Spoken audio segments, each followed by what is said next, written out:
5-4 minute लूंगा मैं इसको आने लगा वहीं पे। तो वहां पर नबी बयान करते हैं कि जब उसने उसके ऊंटों को पानी पिलाया तो उसे क्या पता था कि इन्हीं ऊंटों में से किसी एक ऊंट के ऊपर बैठकर वो अपने दूल्हा से मिलने जाएगी। आप जानते हैं ना, ऊंट पर बैठी थी वो और बाकी ऊंटों पर सामान लादा गया। तो ये रैप्चर है दुल्हन का अपने दूल्हा की तरफ। और लिखा है जब वो जा रही थी तो सामने से एक शख्स आ रहा था, चला आ रहा था। दूर से आते हुए एक शख्स को देखा और वो अलीज़र से कहने लगी कि ये जो शख्स चला आ रहा है ये कौन है। आमीन। क्योंकि उसे लगा कि ये उसका दूल्हा है। आमीन। क्योंकि अलीज़र ने कुछ ना कुछ बताया होगा कि तेरा दूल्हा इस तरह का दिखने में लगता है, चलने में इस तरह का लगता है, उसका कैरेक्टर कैसा है, और वो पहचान गई। इसी तरह आज के जमाने की दुल्हन और आज के जमाने का इजहार खुदावंद यीशु मसीह है, और दुल्हन रिबका कौन है? मैं और आप हैं। आमीन। हम उसी पावर, उसी ताकत, उसी रूह कुदस के साथ जिसको हम वक्त देते हैं, टाइम देते हैं, उसके लिए अपने बदन को कुर्बान करते हैं, उसी पर बैठकर हम क्या हैं? खुदावंद यीशु मसीह अपने दूल्हा को मिलने जाएंगे। तो बहुत दफा हम जो चीजें करते हैं आने वाले वक्त में वो हमारे लिए फ्रूटफुल होती हैं। आमीन। अब वहां पर एक क्षमादान भी था जो शूनेमी औरत ने उस कमरे में लगाया, और क्षमादान जब बनते थे तो वो 7 नलियों वाले होते थे, यानी उसके ऊपर 7 हेड्स होते थे। आमीन। ये कहां पर लगवाया उसने? वहीं पर जहां पर अलीशा आराम करता था। और याद रखिए ये क्षमादान की 7 नलियां 7 कलीसियाई जमानों का रोशन किया जाना है। आमीन। और फिर नबी ने उससे पूछा, मैं इसको बहुत मुख्तसर कर रहा हूं, नबी ने उससे पूछा कि तेरी क्या ख्वाहिश है जो मैं तेरे लिए पूरी कर सकूं? उसने कहा कि मुझे किसी चीज की जरूरत नहीं है। आमीन। क्योंकि ये तो बिल्कुल ऐसे ही लगता है कि पार्षद नहीं, हम खुदा का शुक्र सब कुछ है हमारे पास, बस हम तो ये चाहते थे कि हम कुछ भेद सीख लें, हमें जिस चीज की जरूरत थी वो हम लेना चाह रहे थे। आमीन।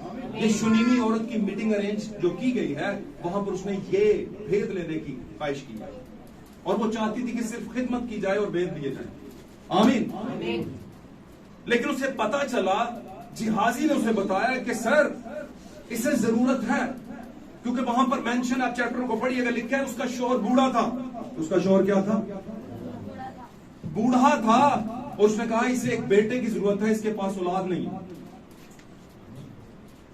और उसने फिर उसे बुलाया उस औरत को, और वो दरवाजा पर लिखा है खड़ी हुई, और उसने कहा मुझे पता चला तेरा बेटा नहीं, लेकिन मौसम बहार में तेरा बेटा होगा, पढ़ लीजिएगा इसमें चैप्टर में। उसने कहा अभी आने वाले फर्स्ट मौसम बहार में तेरा क्या हो जाएगा? आने वाले वेरी सून जो मौसम बहार आएगा, बहुत जल्दी जो आएगा, उसमें तेरा क्या हो जाएगा? बेटा पैदा होगा। और बेटा क्या है? जिंदगी है, कलाम है। उसने कहा जिसके पास बेटा है उसके पास क्या है? जिंदगी है, गवाही है। आमीन। और जिंदगी इसके पास आ गई, दी किसने? किसके जरिए से आई? नबी के जरिए से। अब जिंदगी आ गई है, और आगे आप चलेंगे, मैं आपको बताता जा रहा हूं, पढ़ाता नहीं। आगे आप चलेंगे तो बच्चा बढ़ा, वो बच्चा बढ़ता गया, यानी जिंदगी उसमें उसके साथ बढ़ती गई। आमीन। और एक वक्त था, लिखा है खेतों की कटाई का वक्त था, फसलों की कटाई का वक्त। अब ध्यान दें, यहां पर तस्वीर देखें, कटाई का वक्त था, और उसका बाप खेतों में गया, और उसका बेटा भी पीछे पीछे खेतों में, शूनेमी औरत का बेटा भी पीछे पीछे खेतों में गया। और लिखा है कलाम के अंदर लिखा है कि उस बेटे ने जब खेतों में पहुंचा तो वहां पर जाकर उसने कहा हाय मेरा सर, हाय मेरा सर। और जो ही वो ये कह रहा था तो उसकी तबीयत बिगड़ी, और वो लिखा है मर गया, उसका दम निकल गया और वो मर गया। और ये बात जब उस बच्चे को घर लाया गया तो शूनेमी औरत को पता चली, तो उसने कहा अपने नौकर से, उसने कहा जल्दी करें अपने हस्बैंड से और दीगर लोगों से कि जल्दी करो, हमें नबी तक पहुंचना है। और याद रखें जब ये बच्चा मरा, नबी शूनेम में मौजूद नहीं था। तस्वीर को पकड़े, कौन कौन मेरी गल्लां नूं थोड़ा तस्वीरी तौर पर लाया। अब मैं मिला रहा हूं इस शूनेमी औरत के सारे चैप्टर को आपके जमाने के साथ। वो शूनेमी औरत हमारे जमाने की दुल्हन है, जो कि स्पिरिचुअल अमीर है, नबी को परख गई एक मुकद्दस शख्स है, जिहाजी को नहीं। नबी को ले आई, उसने कहा इसके लिए घर बनाती हूं, इसका मतलब इसे इनवाइट करके हमारे घर में रहा करे। ये नबी का मैसेज हमारे घर में हो। चाहती कुछ भी नहीं है, चाहती सिर्फ यह है कि इसकी इज्जत की जाए, इसे कबूल किया जाए। लेकिन नबी को पता है, नबी अंदर की जानता है, नबी एलिया है, खुदा उसके अंदर है। और पाक कलाम में लिखा है नबियों में मसीह का रूह था, एलिया था। आमीन। हालेलुया। अब ये एलिया जो है, ये इसको पता है कि उसके बेटा नहीं, उसके पास जिंदगी नहीं, कलीसिया के पास जिंदगी नहीं, बाकी सब कुछ तो है इसके पास। हालेलुया।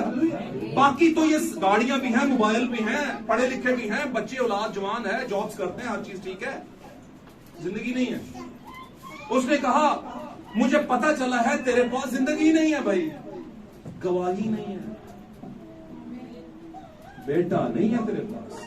तो जब तक बेटा नहीं किसी कलीसिया के पास, वो कलीसिया भांज औरत की तरह है।